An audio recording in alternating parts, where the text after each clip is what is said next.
Hello दोस्तों, फॉर्मुलेटर में आप लोग का स्वागत है। आज हम कंप्यूटर आर्किटेक्चर का आज से वीडियो सीरीज स्टार्ट हो रहा है। ठीक है, तो आज मॉड्यूल 1 का जो भी मॉड्यूल 1 में जितने भी पार्ट्स पढ़ने हैं उन सब का हम आज से स्टार्ट करेंगे। उसके बाद मॉड्यूल 2, 3, 4, 5 एंड टोटल 6 मॉड्यूल हैं आपके कंप्यूटर आर्किटेक्चर पेपर में। तो चलिए स्टार्ट करते हैं। Architecture means what?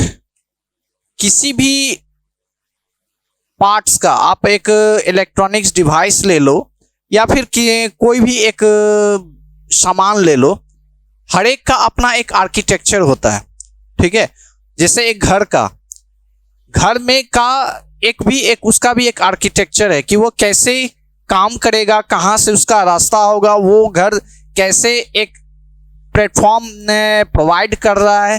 ठीक है, कैसा उसका मैनेजमेंट है, ओके, कैसा उसका नींव है, वो नींव मतलब बेस कैसा है, मजबूत है, वो घर कैसा मौसम में इफेक्ट करेगा। इन सब चीज से क्या डिसाइड होता है कि उसका एक वर्किंग एनवायरनमेंट क्या है। ओके, कंप्यूटर सिस्टम में भी जब हम आर्किटेक्चर के बारे में डिस्कस करते हैं तो आर्किटेक्चर में सबसे पहले ये देखा जाता है कि, या फिर हमें आर्किटेक्चर ये बताता है कि कंप्यूटर सिस्टम को कैसे बनाया जाए, किस आर्किटेक्चर पे बनाया जाए। और हमें ये भी पता चलता है कि जो हमारे पास आर्किटेक्चर है, ओके, जैसे अगर हमारे पास जो डेस्कटॉप होगा या लैपटॉप होगा तो वो आर्किटेक्चर हमारे पास कैसा है और उस आर्किटेक्चर में कैसा सॉफ्टवेयर चलेगा, ठीक है, कैसा सॉफ्टवेयर उसमें इंस्टॉल होगा, इससे हमें यह भी पता चलता है। फॉर एग्जांपल, जैसे कि हर एक ह्यूमन बीइंग के शरीर में एक अलग ब्लड होता है। ओके, हमारा भी बॉडी क्या है, एक आर्किटेक्चर उसका कैसा है, हम एक सिस्टम में है। ओके, लेकिन हमारे अंदर का भी आर्किटेक्चर है, ह्यूमन बॉडी का भी क्या अपना एक आर्किटेक्चर अंदर में है कि उसमें भी एक हार्ट होते हैं, किडनी है, बहुत सारे उसमें पार्ट से मिलके एक सिस्टम, पूरा बॉडी एक बना है। उसमें भी क्या है कि उस बॉडी में कैसा ब्लड है, ठीक है, वो किस ग्रुप का ह्यूमन बीइंग है, उसमें उसी ग्रुप का एक ब्लड भी जाना चाहिए। ये क्या डिपेंड करता है, उससे ये पता चलता है, यानी उसके बॉडी के आर्किटेक्चर से हमें ये पता चला, ओके, कि उसमें क्या किस टाइप का ब्लड उस ह्यूमन बीइंग में जाएगा। तो सिस्टम में भी जब हम आर्किटेक्चर के बारे में डिस्कस करते हैं तो हमारा आर्किटेक्चर या फिर हमारा कंप्यूटर सिस्टम किस टाइप के सॉफ्टवेयर को लेगा, किस टाइप के सॉफ्टवेयर को नहीं लेगा, ये उससे पता चलता है। ठीक है, तो आर्किटेक्चर में हम और भी उसमें अगर अंदर की बात अगर जाने तो बहुत सारे आर्किटेक्चर्स उसके पार्ट्स होते हैं। पहला तो प्रोसेसर्स, ठीक है, जो स्ट्रक्चर हैं, स्ट्रक्चर ऑफ प्रोसेस, ठीक है, प्रोसेसर मेन होता है।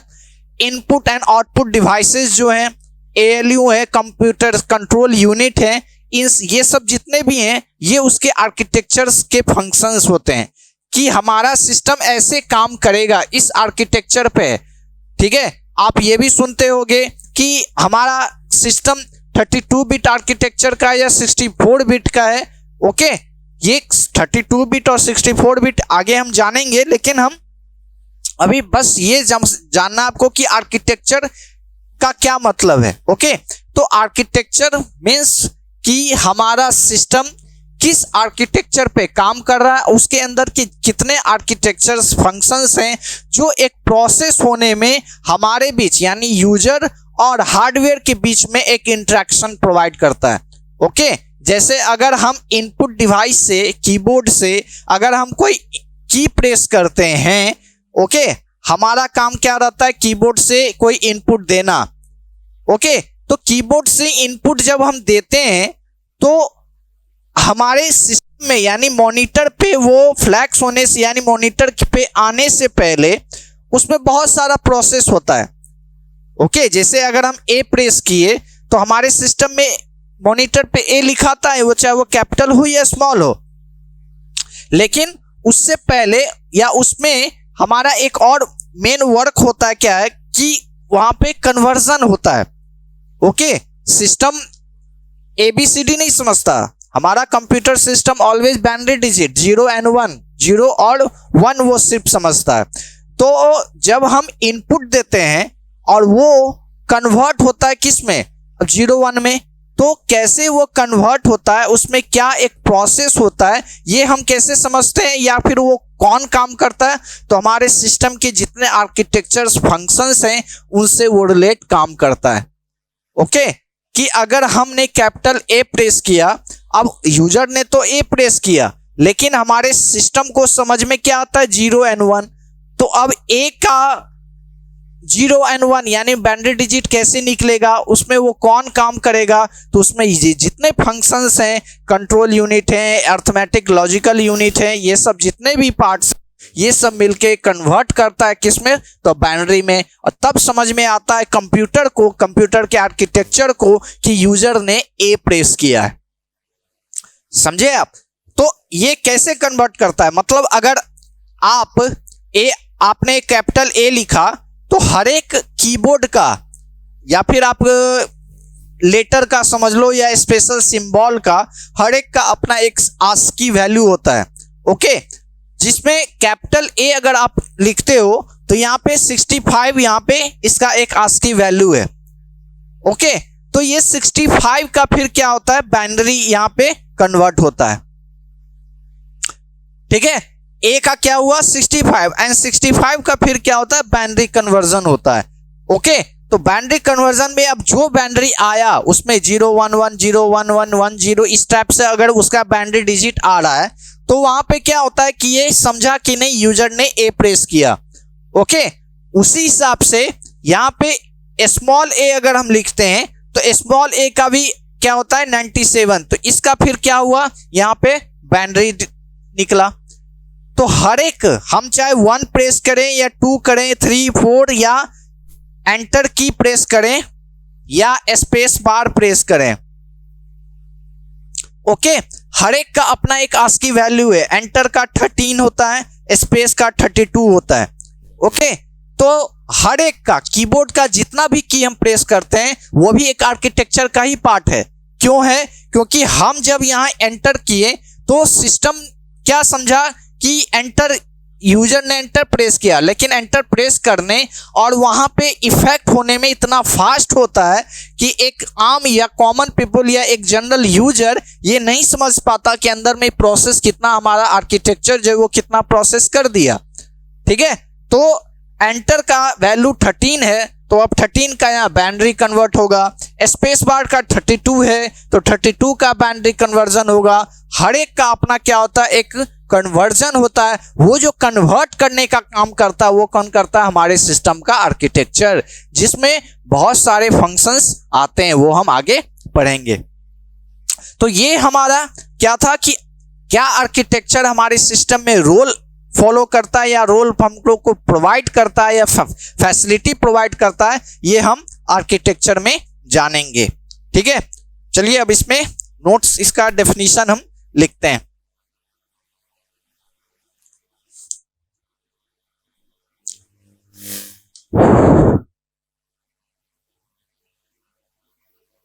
Computer architecture,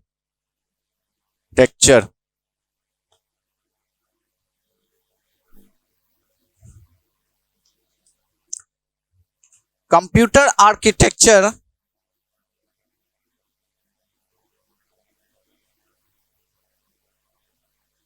computer architecture is a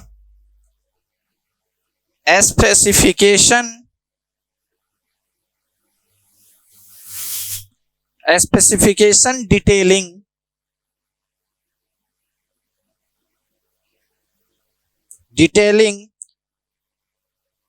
how a set of software system or platform और प्लेटफॉर्म। सॉफ्टवेयर एंड यहाँ पे आप इसको इस तरह से भी हम लिख सकते हैं, software and hardware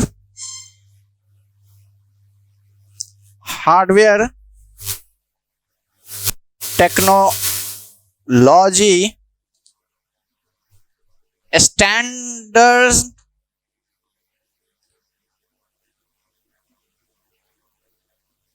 standard interact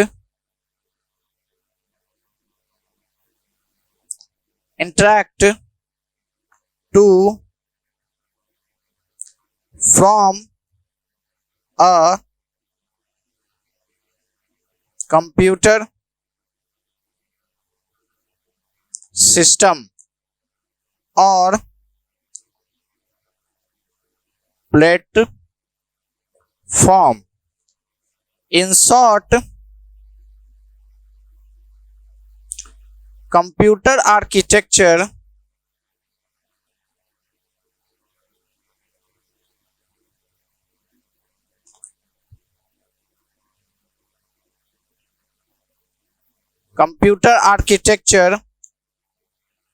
refers to how a computer system is designed and what technology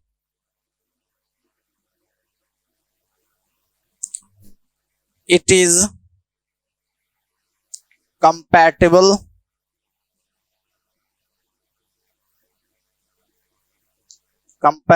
with.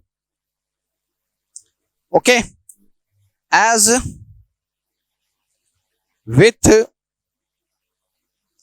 other context and meaning of the word architecture,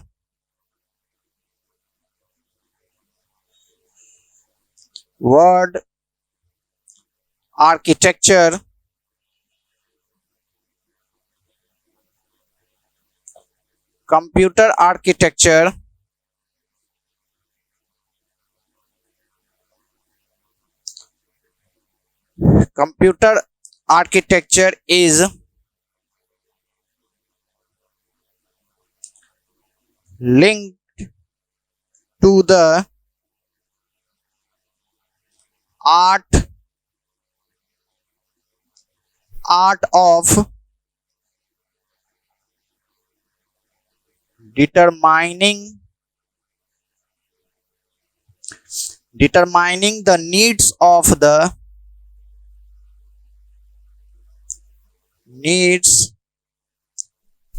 the user, system and technology, and creating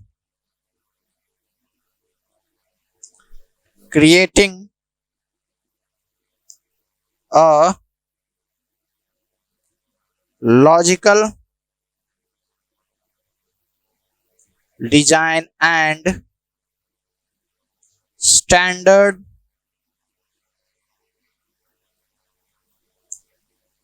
standards based on those requirements. Okay यहाँ पे क्या है, computer architecture is a specification detailing how a set of software and hardware technology standard interact to from a computer system and its platform. In short, computer architecture refers to how a computer system is designed and what technology it is compatible. मतलब कि हमारा system, आप कोई भी अगर laptop या desktop का architecture bye करते हो तो उस आर्किटेक्चर में कौन सा टेक्नोलॉजी हमारा सपोर्ट करेगा, हर एक हार्डवेयर का, यानी आप हार्डवेयर लेते हो तो हर एक मदरबोर्ड, आपने नाम सुना होगा, तो मदरबोर्ड का हर एक का अपना आर्किटेक्चर अलग होता है।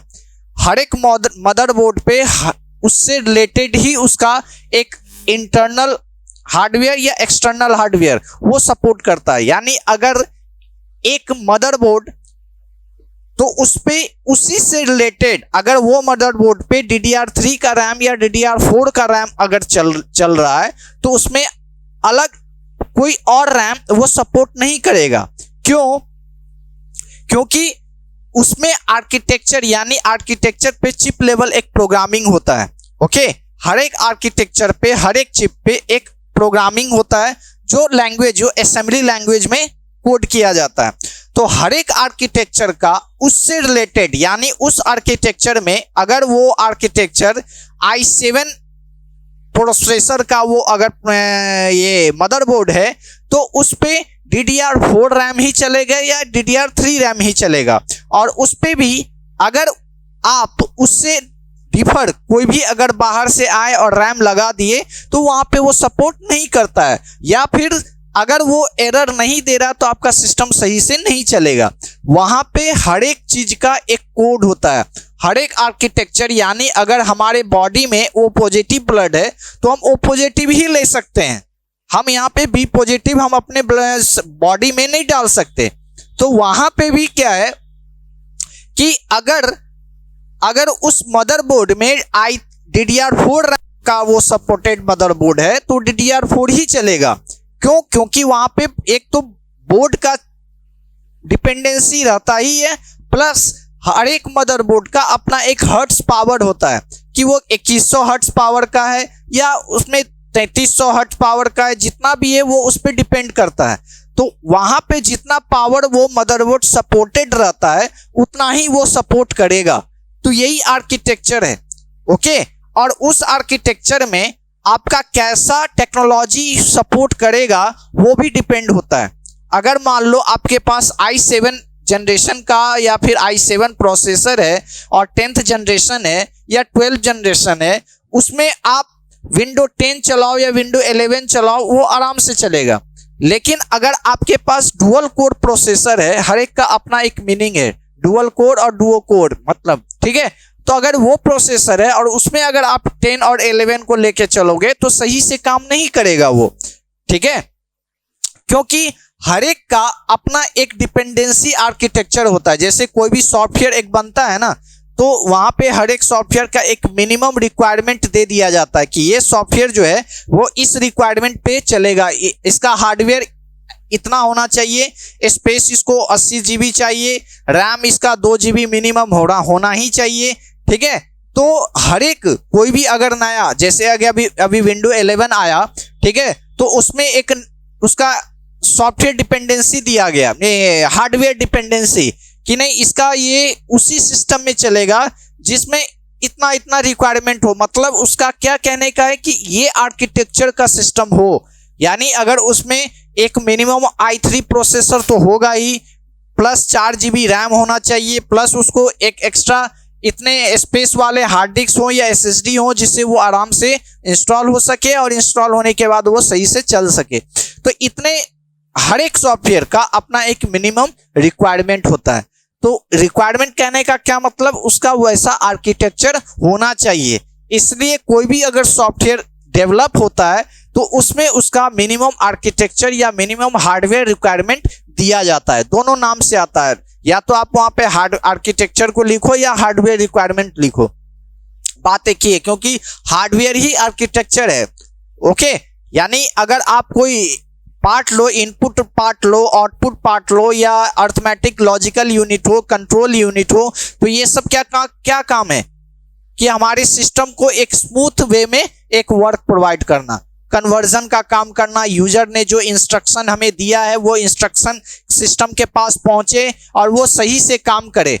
ओके, तो यहाँ पे ये सारा काम, जितने भी काम है, सारा एक डिपेंडेंसी आर्किटेक्चर पे होता है। आर्किटेक्चर का ही वो काम है कि हम जो काम देते हैं सिस्टम को, यूजर को, चाहे अगर आप माउस का डबल क्लिक करते हो किसी फाइल पे और वो फाइल ओपन होता है, तो वहां पे भी एक क्या काम है, आर्किटेक्चर से रिलेटेड है। क्योंकि वो फाइल जिस पे हम क्लिक करते हैं वो कहाँ रहता है, वो एक रहता है सेकेंडरी मेमोरी में, सेकेंडरी मेमोरी से फिर वो प्राइमरी मेमोरी में आता है। ठीक है, तो वहां पे क्या है, सेकेंडरी मेमोरी यानी हार्ड डिस्क, वो भी क्या एक हार्डवेयर है। प्राइमरी मेमोरी रैम, वो भी क्या एक हार्डवेयर है। तो एक जगह से दूसरे जगह पे आना, फाइल को प्रोसेसिंग करवाना, ये किसका काम है, तो प्रोसेसर का। तो ये सब जितने भी हैं सारा वर्क आर्किटेक्चर से रिलेटेड वर्क होता है। ठीक है, वही सारा यहाँ पे डेफिनेशन लिखा है, आप इसे लिख लें। आगे जो हम देखेंगे कि स्ट्रक्चर क्या होता है हमारे सिस्टम में। हम जब सिस्टम को रन करवाते हैं या पावर ऑन करते हैं तो हमारे सिस्टम का बेसिकली स्ट्रक्चर क्या होता है, प्रोसेसर्स हैं बहुत सारे, उसमें इनपुट आउटपुट स्टेटमेंट्स या इनपुट आउटपुट हार्डवेयर यूज होते हैं। ठीक है, और सबसे मेन मेमोरी सिस्टम्स। ओके, इन सब से जितने भी मिल के एक क्या बनता है, एक स्ट्रक्चर बनता है, जिसमें एक प्रोसेसर तो मेन है ही, मेमोरी पार्ट आते हैं और एक आता है क्या, पेरिफेरल्स। पेरिफेरल्स का मतलब वायर। ठीक है, ठीक है, हार्डवेयर तो एक पार्ट है, लेकिन अगर हार्डवेयर में पेरिफेरल्स नहीं रहेंगे तो उस हार्डवेयर में करंट नहीं जाएगा। तो हर एक सिस्टम हमारा, जितने भी एक कंप्लीट प्रोफाइल बने या कंप्लीट वो सिस्टम इंस्टॉल हो, तो उसमें इन तीन चीजों का बहुत बड़ा रोल है, प्रोसेसर का, मेमोरी का एंड पेरिफेरल्स का। ओके, प्रोसेसर का काम क्या, कि हमारे प्रोसेस को, हम जो इंस्ट्रक्शन देते हैं सिस्टम को, ठीक है, चाहे कुछ भी हो, एक तरफ आप वर्ड में काम कर रहे हो, वर्ड आर्किटेक्चर पे काम कर रहे हो, दूसरी तरफ आप सॉन्ग अगर आप सुन रहे हो, वीडियो चला रहे हो, तो इन सब जितने भी हम प्रोसेस देते हैं वो सारा काम हैंडल करना वो किसका रहता है, तो प्रोसेसर का रहता है। ओके, दूसरी बात, मेमोरी।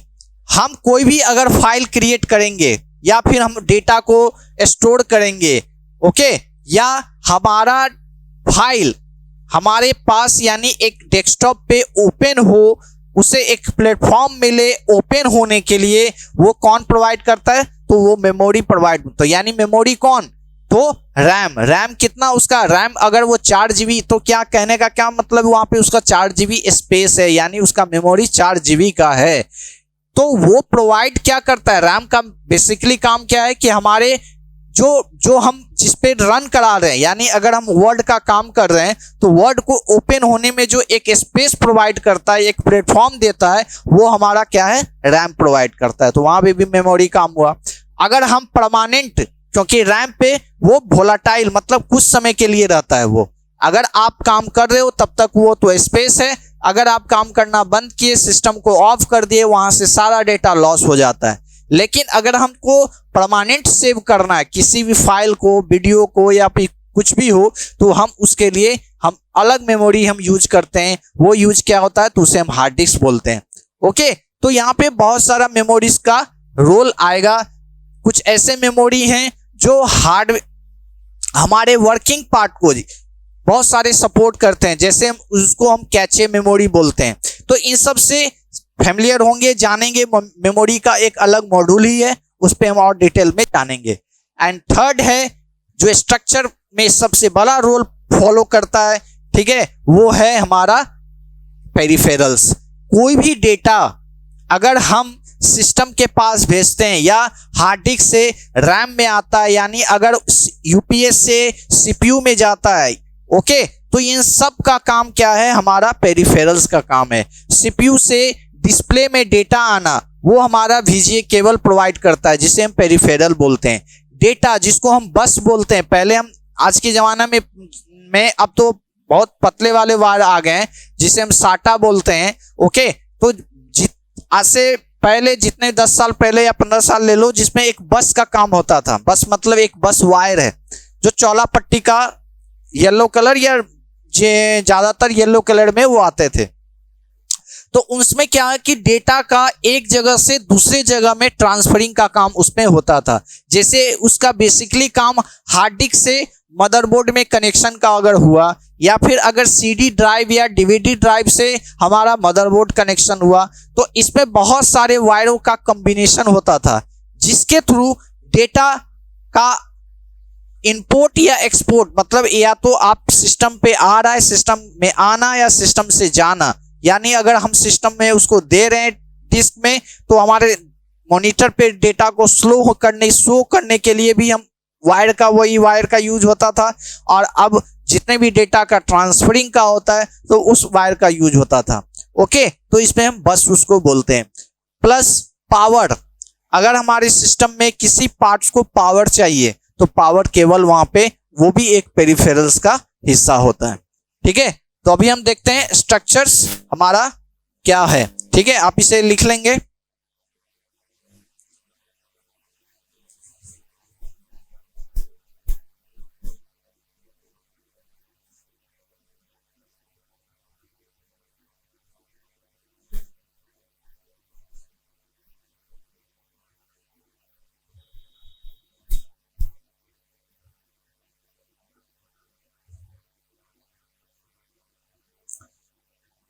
यहां लिखेंगे structure.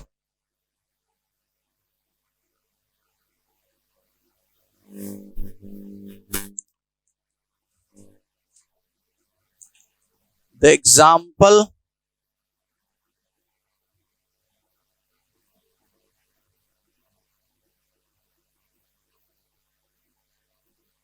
example of structure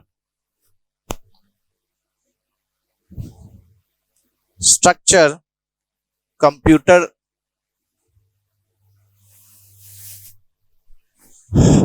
architecture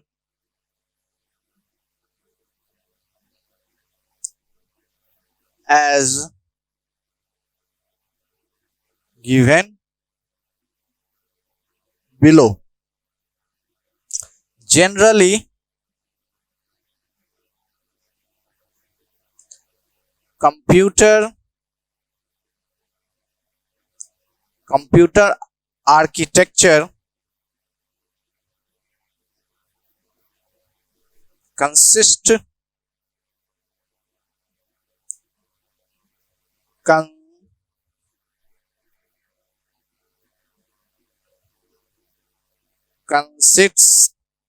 of the following.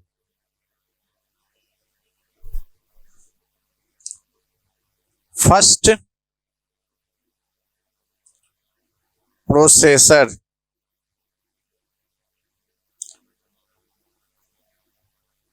Memory. And third, peripherals.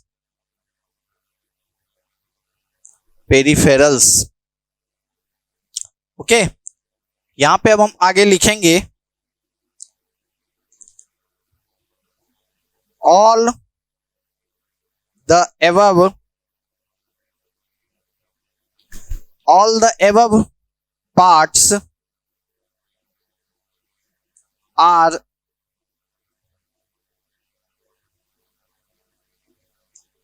connected with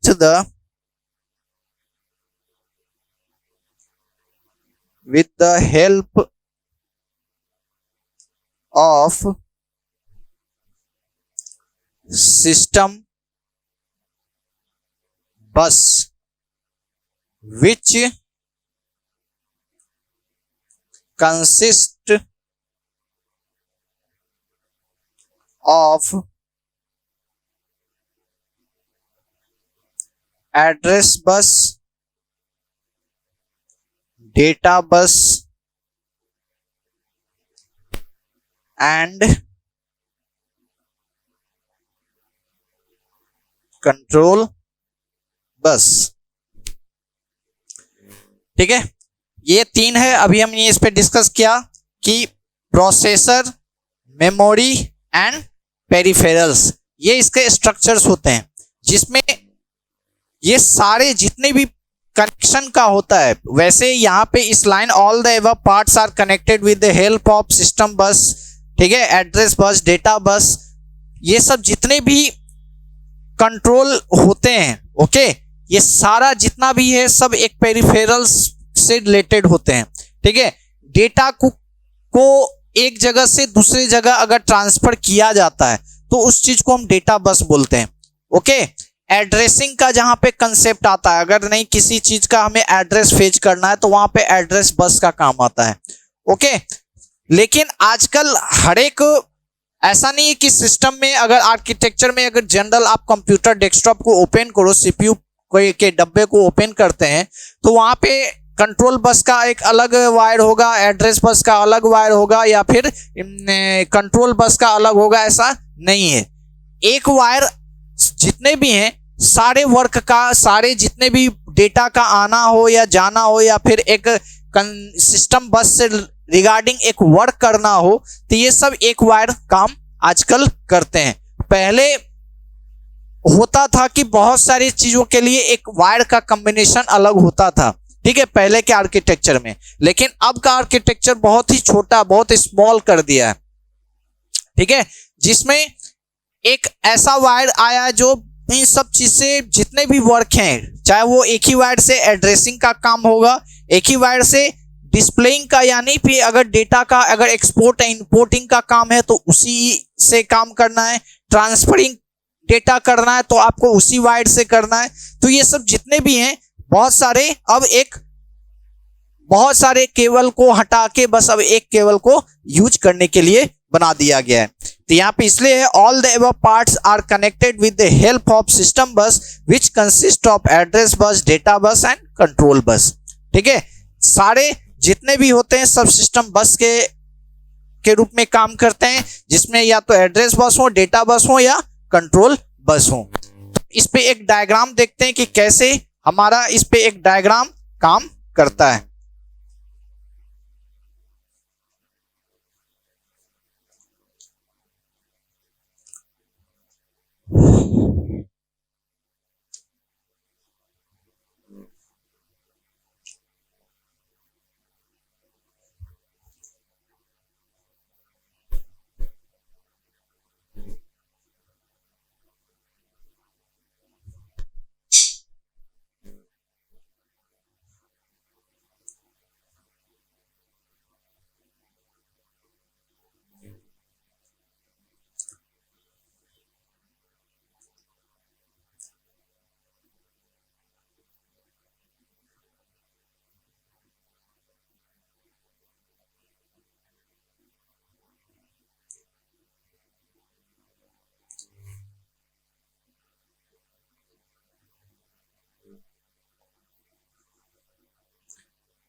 peripherals, तीन पार्ट यहां पे हो गए, processor, memory and peripherals.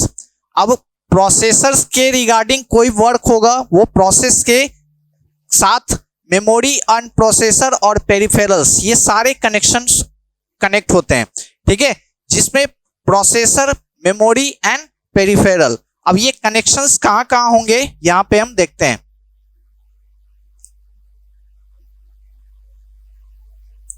ALU यहां पे,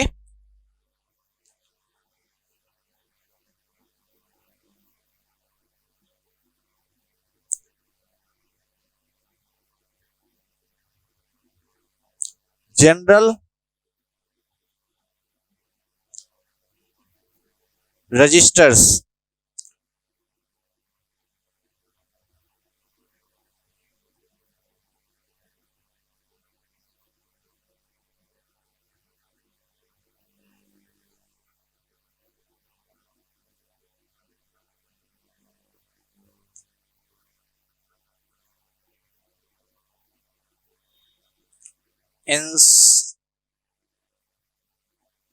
इंस्ट्रक्शन डिकोडर, यहाँ पे CU आ जाएगा एंड इस जगह पे आप दे देंगे इसको बस इंटरफेस, इंटरफेस। ओके, यहाँ पे क्लॉक का एक CLOC, क्लॉक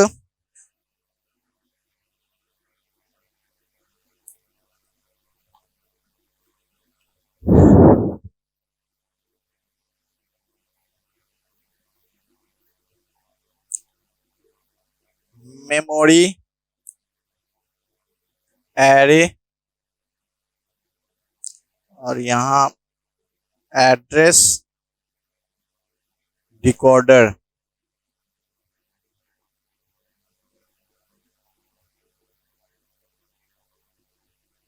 ये हो गया हमारा मेमोरी से रिलेटेड। ओके,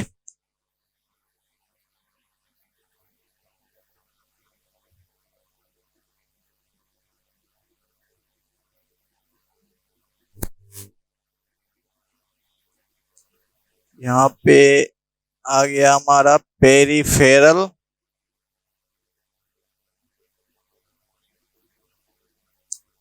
लॉजिक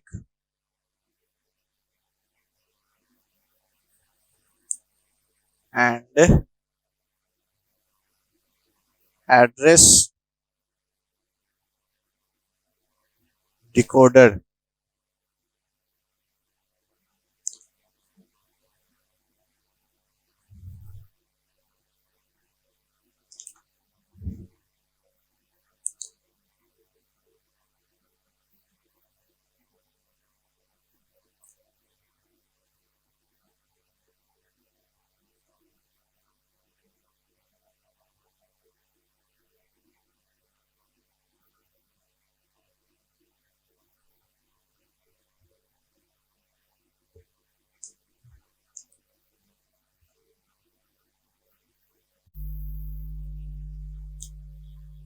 यहाँ पे ये कनेक्शन इस तरह से नीचे आएगा, एक और कनेक्शन इस साइड से यहाँ नीचे की ओर आएगा। ओके, और ये हमारा इससे कनेक्ट होगा।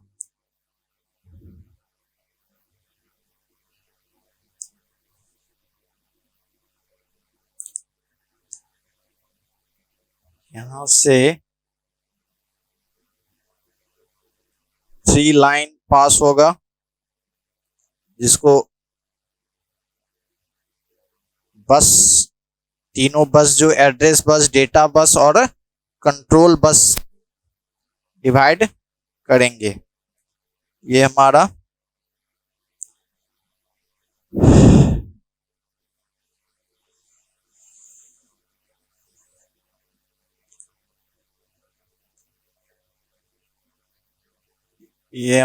इससे कनेक्शन होगा एंड ये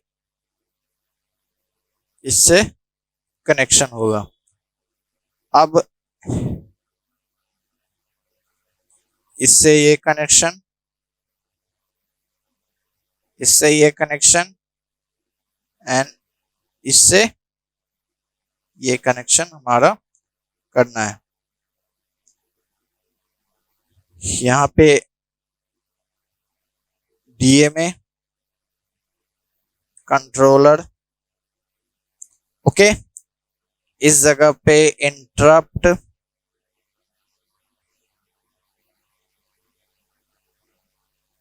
कंट्रोलर,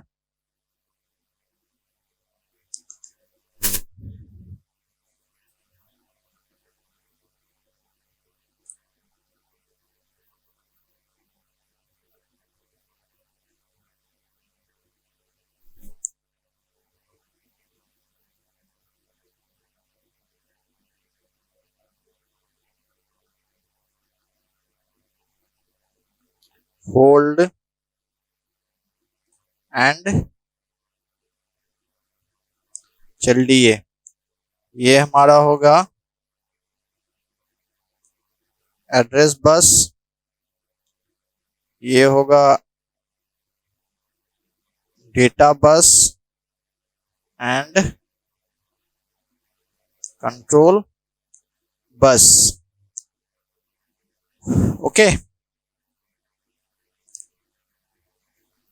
कंट्रोल सिस्टम यहां पे ये इससे जुड़ जाएगा, CS हो गया, ये इस तरह से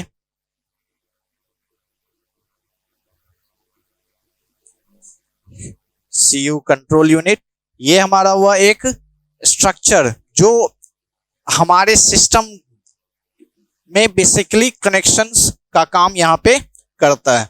ठीक है, हमारा मदरबोर्ड का एक कनेक्शन आप बोल सकते हो कि किस टाइप से हमारा मदरबोर्ड में हर एक डिवाइस, जितने भी डिवाइसेस हैं, चाहे वो एक्सटर्नल हो इंटरनल हो, ऐसा नहीं कि सारा कनेक्शन इसमें दिखाया गया है।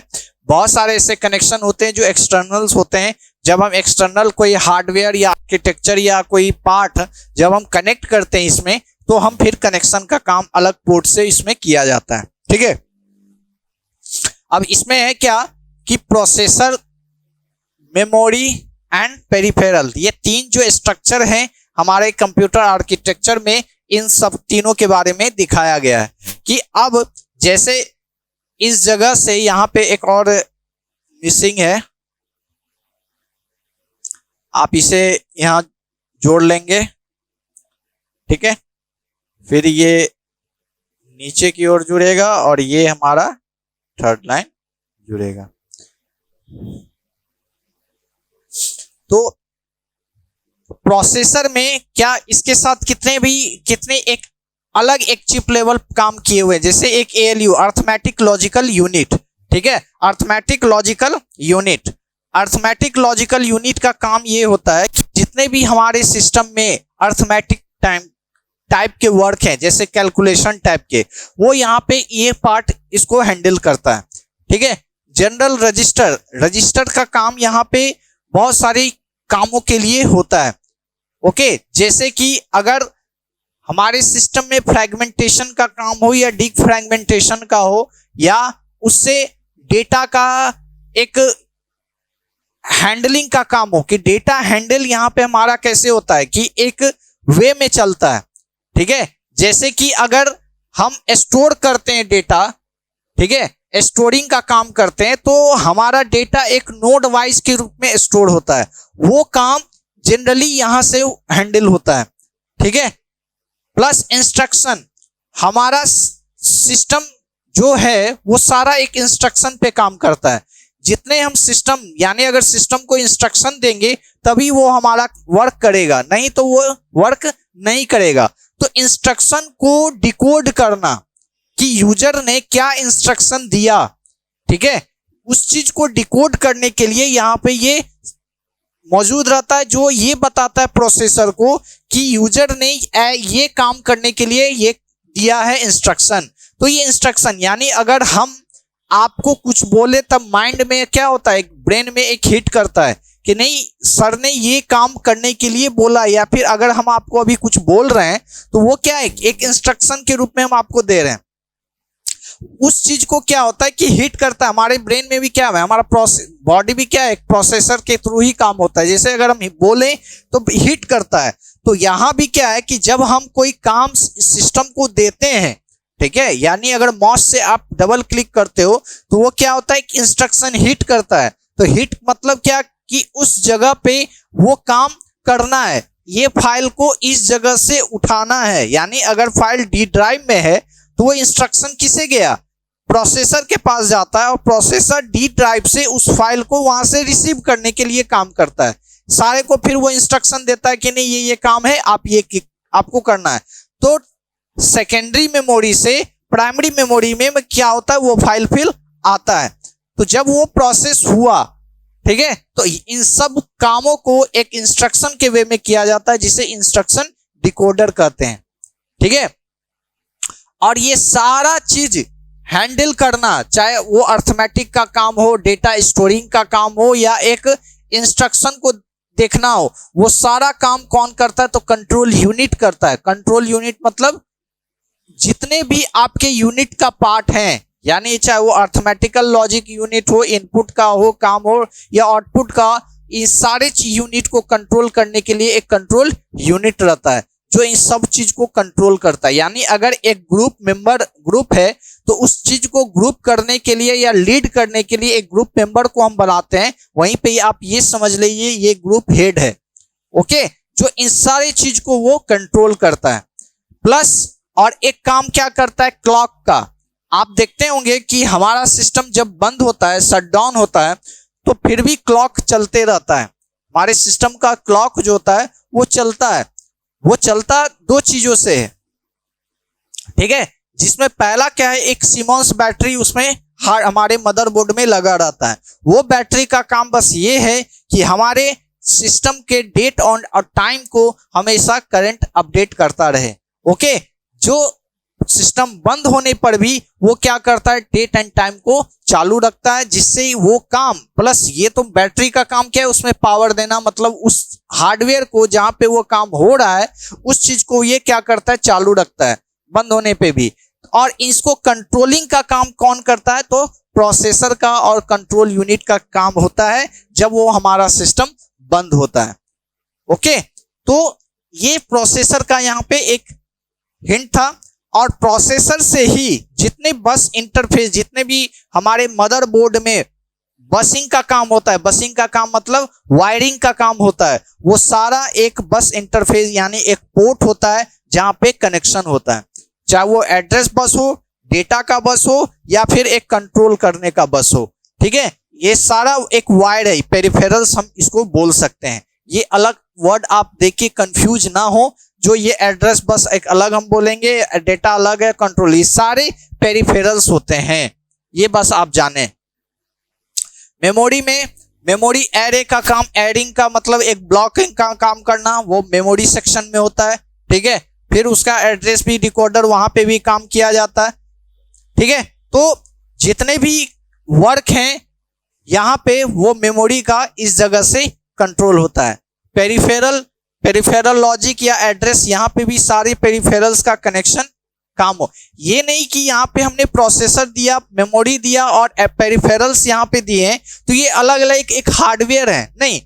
यहाँ पे मेमोरी एक जरूर एक हार्डवेयर पार्ट आते हैं, आर्किटेक्चर्स में ये आते हैं, प्रोसेसर तो एक मेन पार्ट है ही, लेकिन हमारा बेसिक जो पेरिफेरल्स यहाँ पे आते हैं, तो हमारे सिस्टम में जितने भी वायरिंग कनेक्शन होता है वो सारे पेरिफेरल के थ्रू काम करते हैं, यानी पेरिफेरल के रूप में ये आते हैं। चाहे वो यूपीएस से सीपीयू में कनेक्शन हो या सीपीयू से हमारे मॉनिटर में कनेक्शन हो, प्लस चाहे वो सीपीयू के अंदर का वायर कनेक्शन हो, ये सब जितने भी हैं सारे हमारे वायरिंग के यानी पेरिफेरल के रूप में काम करते हैं, ठीक है। तो पेरिफेरल में हमारा ये पूरा एक स्ट्रक्चर जो हमारे कंप्यूटर आर्किटेक्चर का होता है उसे हमने यहाँ पे बताया।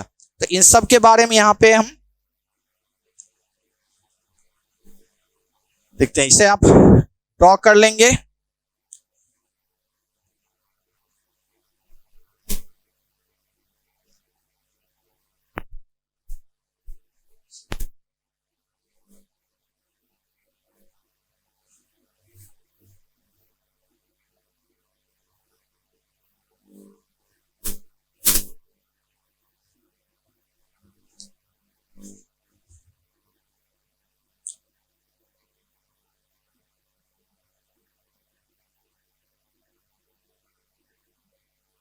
Function of general computer system, okay. Functions क्या है कंप्यूटर सिस्टम का, यानी अगर हम अपने कंप्यूटर को चलाते हैं, चाहे वो कितने भी इंस्ट्रक्शन हो, जिस थ्रू से भी हो, तो बहुत सारे एक फंक्शंस के साथ लेके हम चलते हैं। जो फंक्शंस क्या है, एक फंक्शन को जनरली में क्या बोलते हैं, यूज करना, कॉल करना, ठीक है। वो हर एक फंक्शन वो जो यूज होता है, ठीक है। तो सबसे पहला यहां पे हम लिखेंगे क्या कि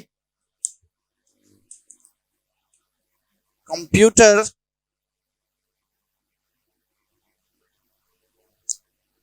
system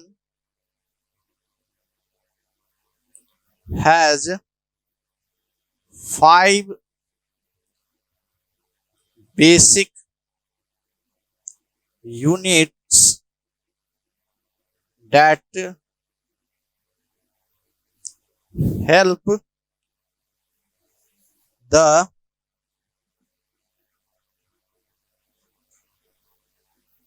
computer to perform operation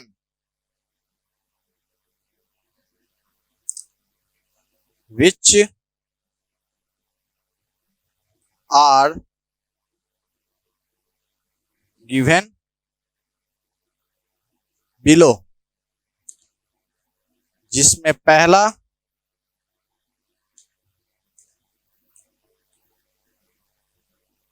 input unit, दूसरा output unit and third storage unit, four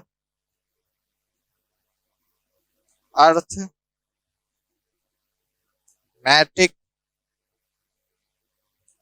logic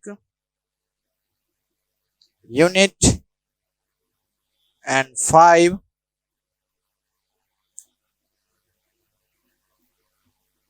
control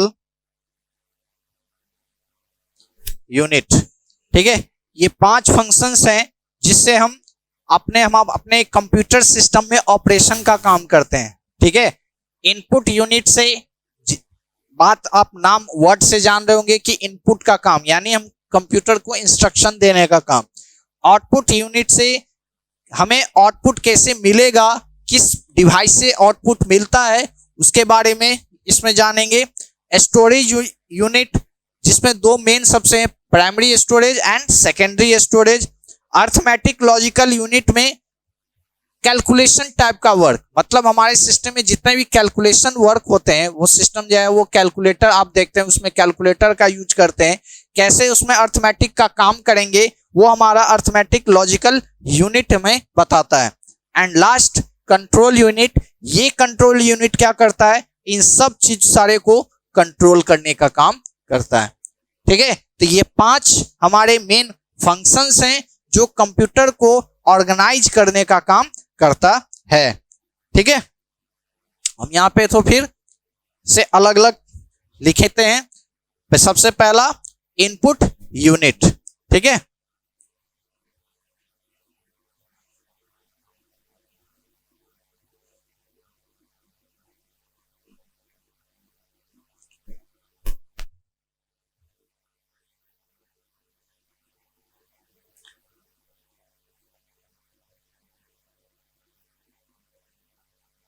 input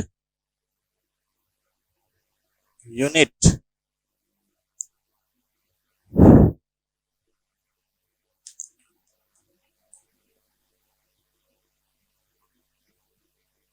input unit concepts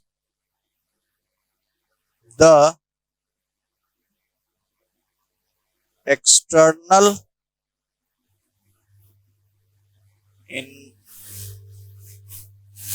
environment with internal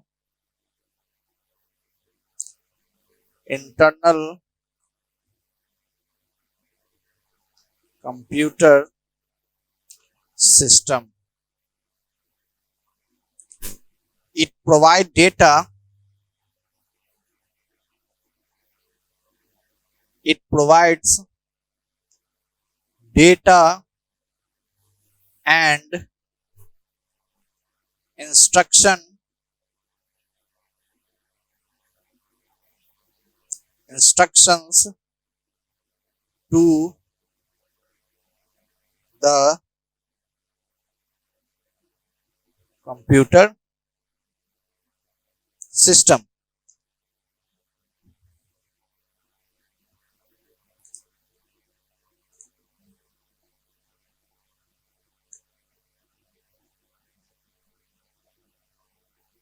Commonly used input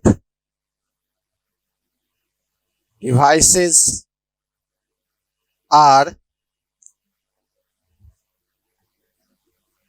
keyboard, mouse, magnetic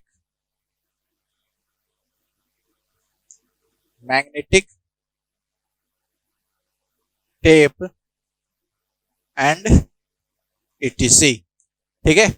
input unit क्या है? Input unit concept the external environment with the internal computer system. It provide data and instruction to the computer system. ठीक है. ये क्या है कि input unit जितने भी हैं अधिकतर एक्सटर्नल कंपोनेंट होते हैं. वो क्या करता है? इंटरनल को इंस्ट्रक्शन देता है. वो हमारे कंप्यूटर सिस्टम को क्या करता है? इंस्ट्रक्शन का काम देता है, जिससे हमें क्या करना है कंप्यूटर को वो पता चलता है. जिसमें जो इंपॉर्टेंट है कि कितने इनपुट डिवाइसेस हैं, वो basically keyboard, mouse, magnetic tape और भी जितने भी आगे होंगे बहुत सारे इनपुट डिवाइस हैं, उन सब के बारे में देखेंगे. तो ये इनपुट यूनिट में हुआ.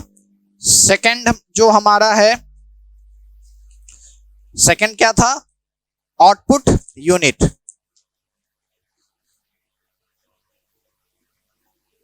Output unit. It concept the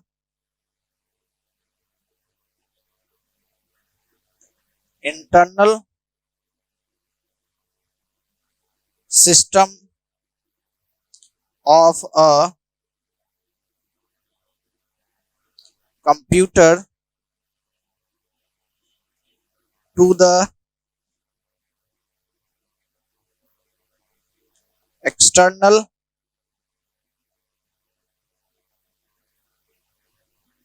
environment. It provides the result of any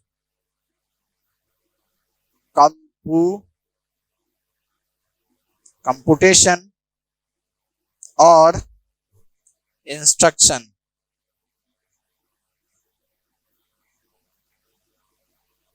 Instruction to the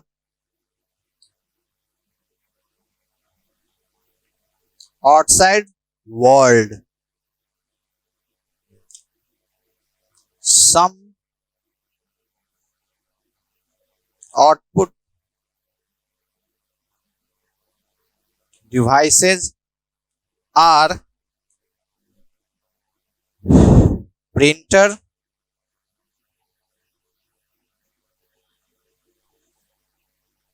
monitor, etc. ठीक है. हमारे सिस्टम में कंप्यूटेशन टाइप का वर्क करने के बाद जो हमारे मॉनिटर पे एक आउटपुट के रूप में हमें दिखता है, वो क्या होता है? एक आउटपुट यूनिट, जिसमें हमें मॉनिटर के थ्रू हमें पता चलता है कि नहीं मॉनिटर पे आउटपुट हमारा आया. प्रिंटर में हम जब प्रिंट कर देते हैं तो हमारे हार्ड जिसको हम पेज के रूप में पेज में प्रिंट करते हैं, वो क्या होता है? हमारा हार्ड कॉपी के रूप में हमें क्या मिलता है? एक आउटपुट मिलता है. तो ये हमारा प्रिंटर एंड आउटपुट वो उससे रिलेट करता है. ठीक है. तो ये आउटपुट यूनिट में आ गया. स्टोरेज में हमारा होगा, नेक्स्ट जो है वो स्टोरेज है.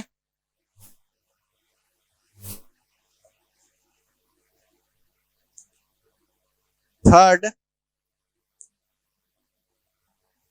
Storage unit.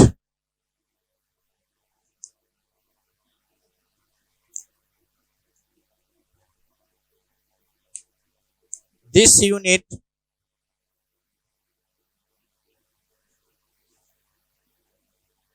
unit holds the data and instruction. It also stores the intermediate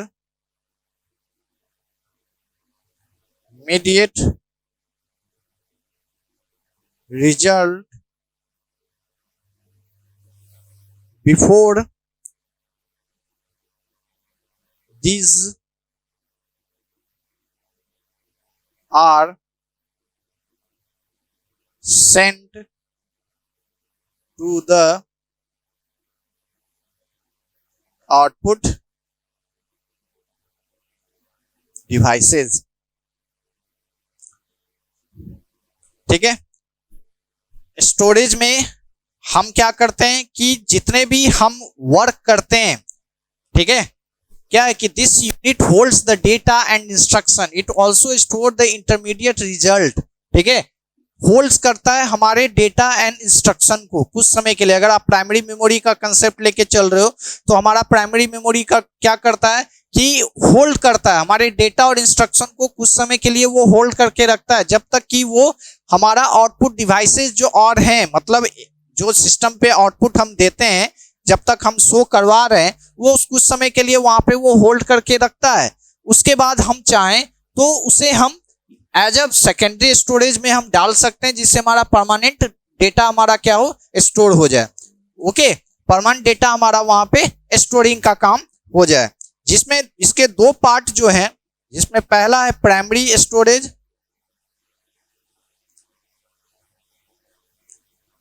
and दूसरा है हमारा सेकेंडरी स्टोरेज।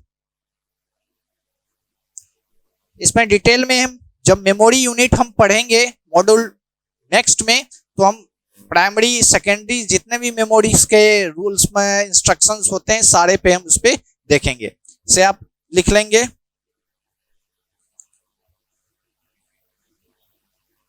चौथा है arithmetic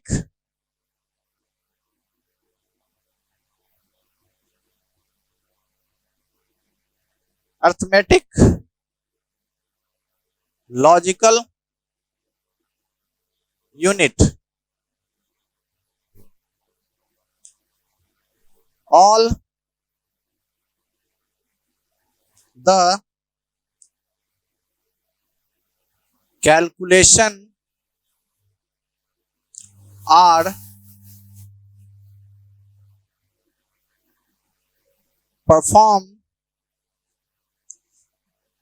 in ALU of the computer system. All the calculation are performed in ALU of the computer system. ठीक है, the ALU can perform basic operation such as addition, subtraction,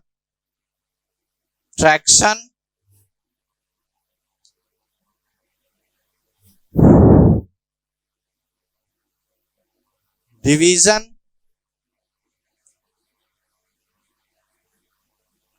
multiplication,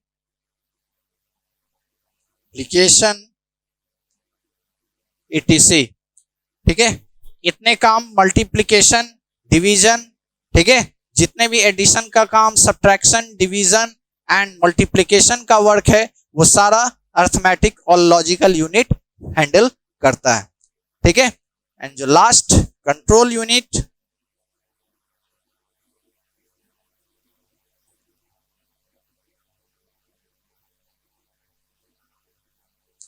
control unit में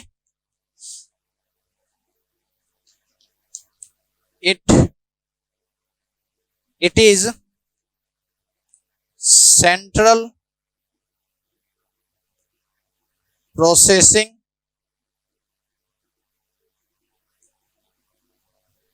unit of the computer. The control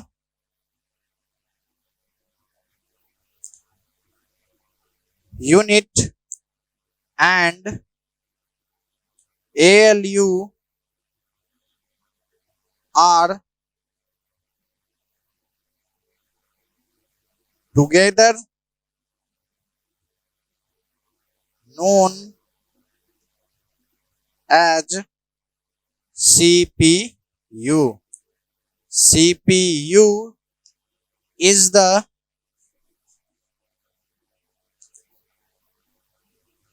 brain of computer system. ठीक है, जितने भी control unit हैं इन सबको जितने भी संभालने के लिए, ठीक है, सबसे पहला तो CPU central processing unit, it is central processing unit of the computer system. CPU, CU और एएलयू ये दोनों कॉम्बिनेशन को मिलके एक सीपीयू हमें सेंट्रल प्रोसेसिंग यूनिट हम उसको बोलते हैं, क्योंकि सीयू सेंट्रल सीपीयू का काम ही है कि जितने भी हमारे सिस्टम में ऑपरेशनल वर्क होते हैं, अर्थमेटिकल वर्क होते हैं, चाहे वो डेटा का ट्रांसफरिंग वर्क हो या कुछ भी होती, इन सबको हैंडल करने का काम, सारा काम कौन करता है? तो ये सीपीयू यानी सेंट्रल प्रोसेसिंग यूनिट ही करता है। तो ये 5 जो फंक्शंस थे कंप्यूटर सिस्टम के, कंप्यूटर ऑर्गेनाइजेशन के, या आप आर्किटेक्चर बोलो, ये 5 फंक्शंस से हम कंप्यूटर में अपना वर्किंग इन्वायरमेंट तैयार करते हैं। ठीक है, और कंप्यूटर हमें इन 5 फंक्शंस के थ्रू ही हमें वो वर्क प्रोवाइड करने में वो एक एज अ हेल्प के रूप में काम करता है, जिससे हम काम कर सके, चाहे वो कैलकुलेशन वर्क हो, डेटा स्टोरिंग का वर्क हो, या एक डेटा मैनेजिंग का काम करना हो, डेटा बेस का काम करना हो। ठीक है, ये सब काम सारा हमें कौन प्रोवाइड करता है? तो इन 5 फंक्शंस के मिलके हमारा कंप्यूटर सिस्टम प्रोवाइड करता है। ठीक है, तो आपने आज पहले वीडियो में कंप्यूटर आर्किटेक्चर में इंट्रोडक्शन देखा, कंप्यूटर आर्किटेक्चर का डेफिनेशन, उसका स्ट्रक्चर और फंक्शंस। अब नेक्स्ट में हम आगे देखेंगे कि कंप्यूटर आर्किटेक्चर में कैसे फ्लोटिंग पॉइंट एनवायरनमेंट कैसे प्रोवाइड होता है। ठीक है, मिलते हैं हम फिर नेक्स्ट वीडियो में।